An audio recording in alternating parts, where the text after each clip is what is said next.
Welcome to One Sharp Sword, cutting through to what matters most. I'm your host, Dr. P, Dr. Wayne Pernell. I'm known as the Breakthrough Success Coach and your powerful presence mentor.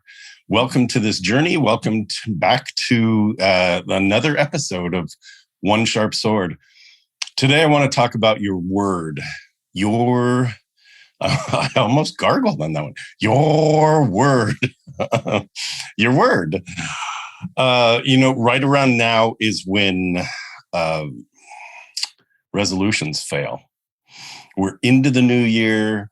You've had a little chance to get going and you've decided your goals for the year. And a lot of people confuse goals for resolutions.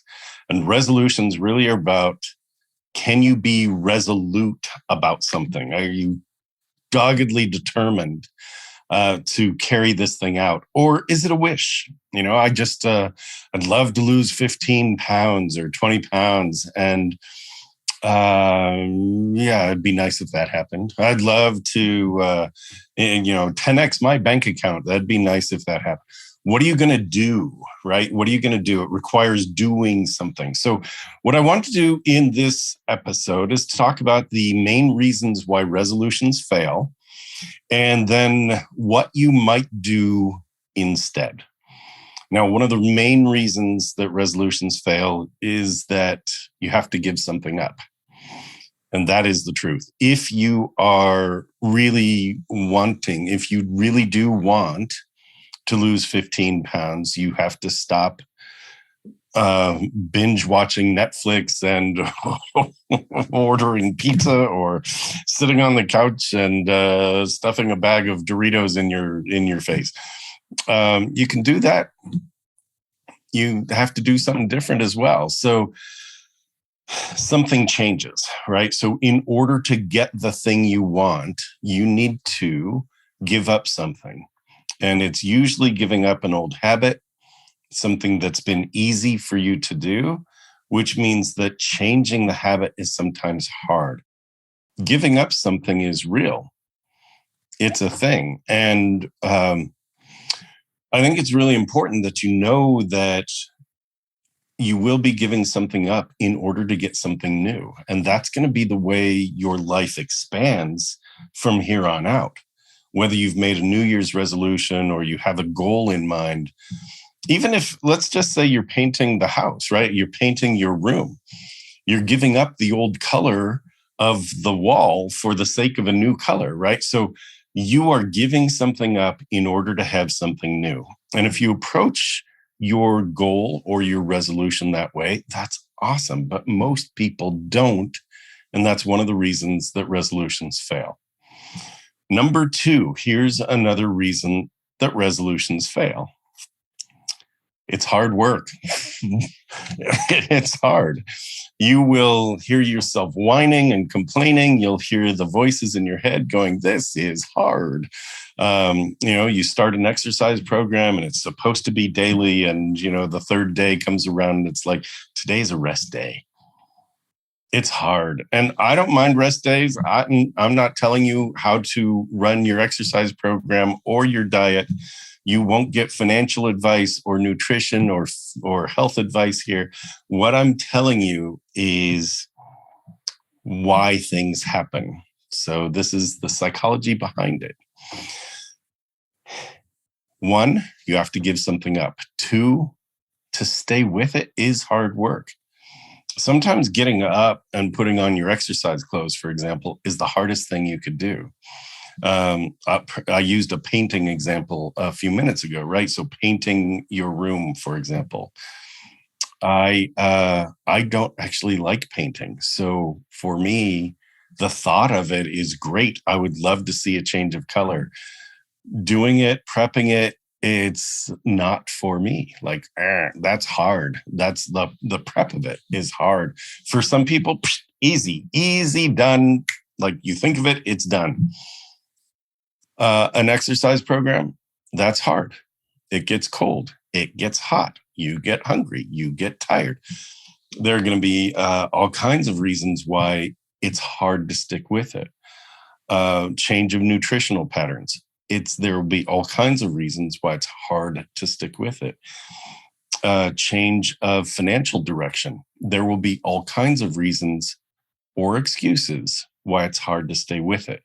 Your job in this is to recognize, yes, I'm giving something up. Yes, it's going to be hard. Those two are real. Now, the third thing that stops a lot of people, and typically resolutions fail around the second or third week in February. And the third thing that happens is that doubt creeps in. Doubt creeps in. What if I do all this work and I don't get what I want? What if I go through all this hard work and the outcome, the end result isn't what I expected? It's not what I want. It's not worth it. It's not even close. It's like, so what if it is, right? I've written 5 books.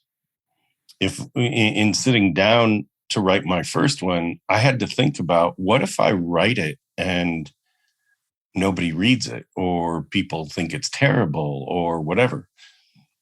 And I came to the idea that, yes, I'm giving up time to write it. Yes, it's hard work to stay at it. And the outcome is that I will have I will have produced a book. Not,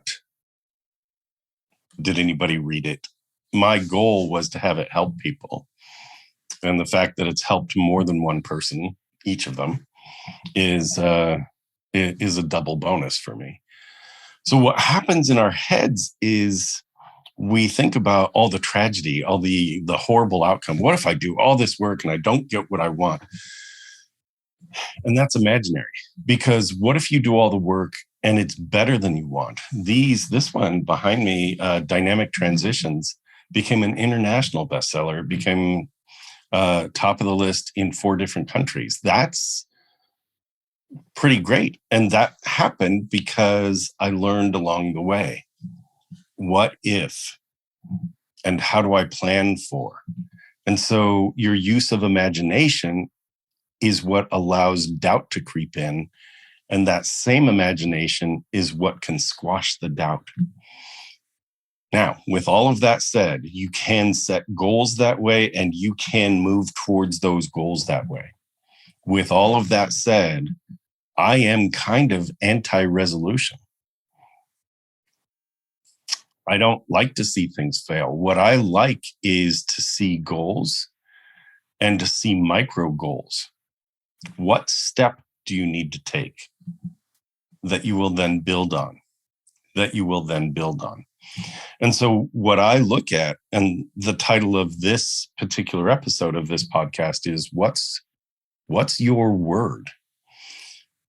What I'd encourage you to do is to pick a word for the year, whether that's healthy or prosperous or present or loving or engaging or successful, or whatever your word is. Pick a word for the year. And every morning, say that word to yourself. I am this. And you set the tone. You set your tone for the day. I am grateful and I am healthy. I am prosperous. I am whatever it is, right? So set your tone for the day. The next thing is work towards it. Have it pop up as a reminder on your phone. Oh, it's 12:37 in the afternoon. Pick an odd time for the reminder to pop up. Oh, and there's that one word. It's like, oh yeah, am I being more loving? And am I being more present? Am I being more abundant in my thinking? And then at the end of the day, you can analyze, was I more, whatever that word is that you pick for yourself, was I more of that today than I was yesterday? And let's just say you pick the word healthy.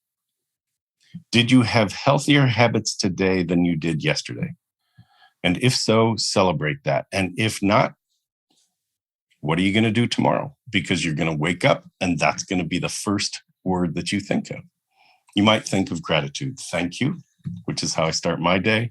Thank you. And then I have my words because that allows me to have momentum moving into the day. So instead of resolutions, and the reason they fail, it's you're giving something up. It's hard. Doubt creeps in, which you can squash. Have a word, because you can work on your word every moment of every day. Let's say you're a high finance banker. You can be working on your word no matter what it is in that work. Let's say you are stocking shelves at the local big box store. You can work on your word every moment of every day. So build on that, expand on that, and carry it forward. And what'd be great is if you drop me a line to let me know what your word is. I think that'd be awesome. There you go. My big question for you. What's your word? What's your word? What's your word for the year? What are you going to be living into? I'm Dr. P, Dr. Wayne Pernell, the Breakthrough Success Coach. You've been listening to One Sharp Sword, cutting through to what matters most.